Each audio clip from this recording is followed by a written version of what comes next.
Eu converso agora com a Eulália, ela que é pesquisadora da Embrapa, e a gente vai falar sobre a preservação genética da mandioca. Eulália, bom dia, seja bem-vinda aqui ao Dia a Dia Rural.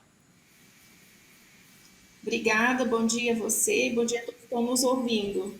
Eulália, para começar, esse estudo realizado por vocês demonstrou aí uma grande diversidade genética dessa cultura, né? O que isso traz de potencial para os agricultores? Então, a mandioca, né, pode dizer que é o pão do brasileiro, na verdade era o pão dos índios já, né, antes dos nossos portugueses chegarem aqui, a mandioca já tinha sua importância como um dos principais carboidratos, né, de sustentação dos ameríndios. E com a chegada, né, dos povos, ocupações, a mandioca tomou um papel muito importante, né, na alimentação do brasileiro, e até mesmo hoje na África, em países também mais em subdesenvolvimento, vamos dizer assim. E a mandioca, não sei se vocês sabem, ela tem um centro de origem e diversidade no Brasil. E um desses centros é o Mato Grosso, né? Então, nós temos trabalhado ao longo desse tempo estudando essa diversidade da mandioca, e isso está muito atrelado aos como os agricultores manejam, os pequenos agricultores, como eles manejam essa espécie que também é originária do Brasil, tem um centro de origem e diversidade aqui, né? Então, nosso trabalho, assim, identificou essas mandiocas estão conservadas há muitos anos aqui, 20, 30, 40, até mais anos, as características de importância. E a gente percebeu por esses estudos que as mandiocas mantidas pelos agricultores, principalmente os pequenos agricultores do Mato Grosso, eles têm uma grande variabilidade em termos de coloração. Aqui nós temos a mandioca rosa, né? A gente conhece mais a branca e a amarela, mas aqui temos a mandioca rosa. Nós temos variabilidade na estrutura da folha, no tipo do caule, no pecíolo, até mesmo na coloração. Esses nossos trabalhos nós identificamos uma novas formas de tom de flores, né, que não eram registrados até então na literatura, que é o roxo esverdeado, também identificamos, e até mesmo o potencial em relação à diferenciação de amidos, que é uma nova etapa mais avançada. Então a gente percebe que aqui nós temos um grande potencial de exploração para os programas de melhoramento genético e até mesmo para uso direto, pensando em melhoramento participativo. Certo, Eulália, o que a gente pode destacar em relação ao que foi usado nesse estudo para as análises aí que vocês desenvolveram?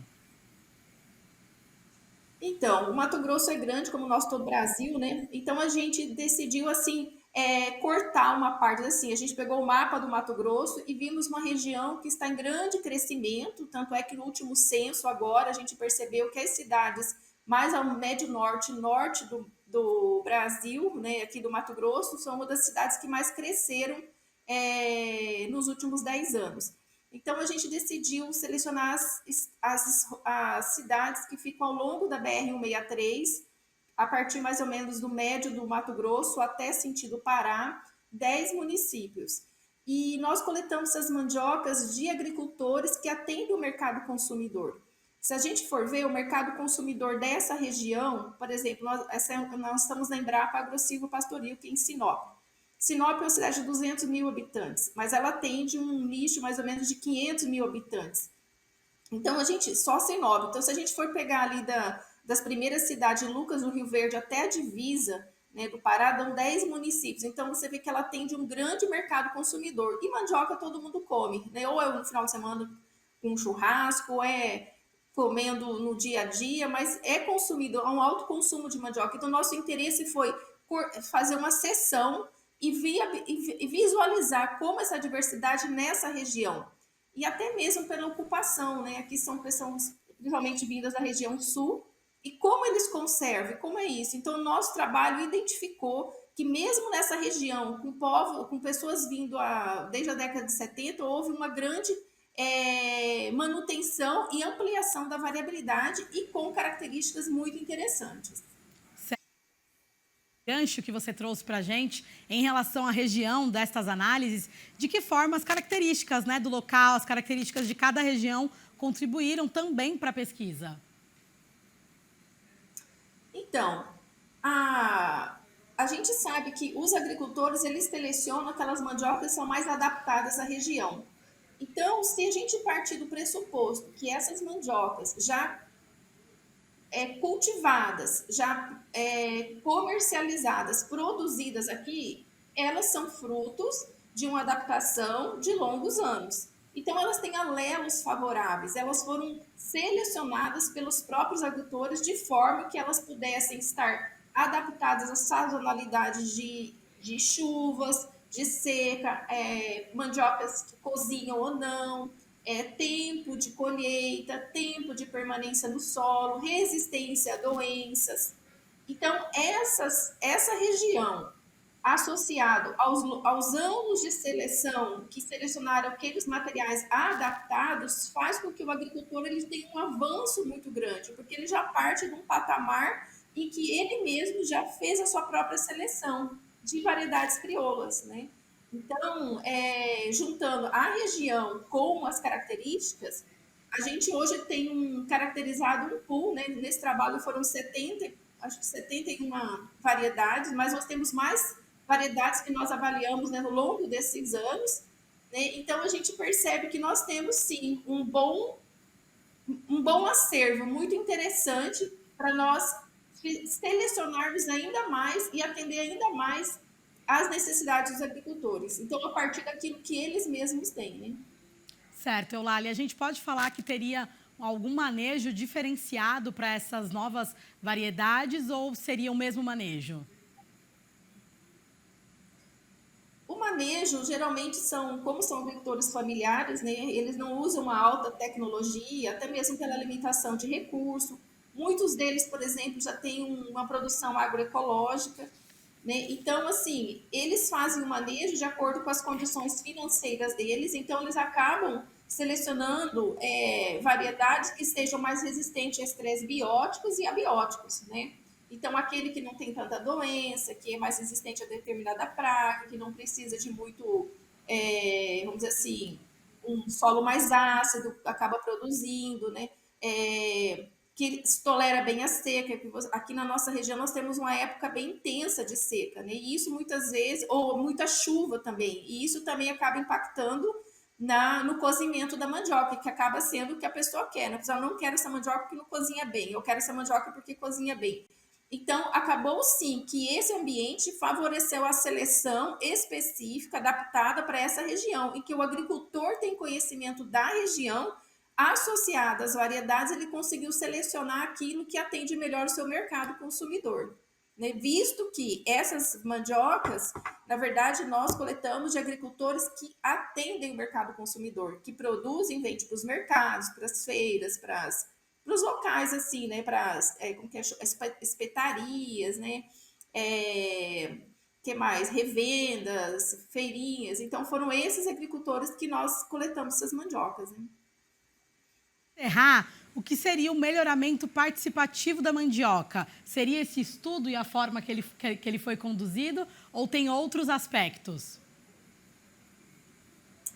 Então, o melhoramento participativo, ele surgiu mais ou menos na década de 80, né? A década de 60, 70 veio muito aquela questão da Revolução Verde, né? Do melhoramento clássico que acontece, o melhorista pegava as sementes, mantiva no banco de germoplasma, ia para a sua estação, ele mesmo selecionava e devolvia já em fase final para o agricultor fazer um teste final e selecionar. Então, eram materiais qual que era interessante? Que tivesse alta adaptabilidade e estabilidade, ou seja, que produzisse muito bem em todos os ambientes e que fosse estável essa produção. Isso é o melhoramento clássico, certo?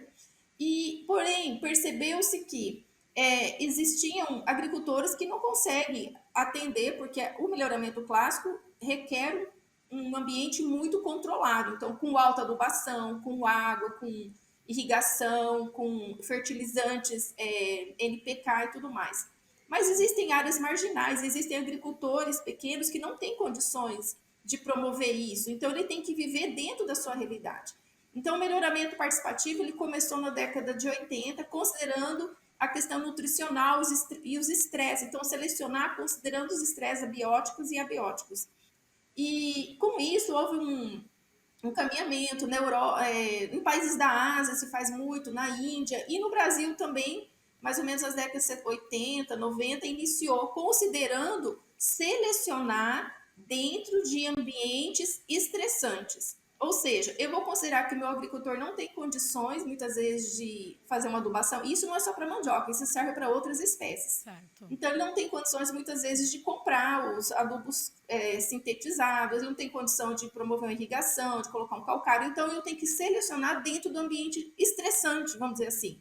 Mas as plantas têm essas condições, né? Se nós colocarmos as plantas dentro das condições que o agricultor é o que ele tem, então nós vamos selecionar junto com o agricultor, junto com o olhar dele, aquilo que é interessante. Então, o melhoramento participativo, o que é, resumindo? É o manejo da diversidade genética, considerando o agricultor desde as etapas iniciais, dentro do ambiente que ele tem. Ou seja, produzindo o máximo, com resistência, mas sem intervir tanto nas condições ambientais, mas mantendo praticamente as condições que ele tem. Então, o melhoramento participativo visa isso, né? E, principalmente, o próprio agricultor deter a sua semente. O próprio agricultor, seu detentor, então ele é um autor intelectual, porque ele seleciona, mas ele detém também as suas sementes, ou a sua maniva, no caso da mandioca, para posterior multiplicação. Então, ele não fica dependendo de comprar, né, das empresas e tudo mais. Então, ele tem uma visão muito questão de segurança alimentar e conservação dos recursos genéticos. Certo, Eulália, perfeito. Muito obrigada pela sua participação, por essa aula incrível que você deu aí pra gente. Até uma próxima. Eu que agradeço a você e todos que estão nos ouvindo. Um grande abraço. Até mais.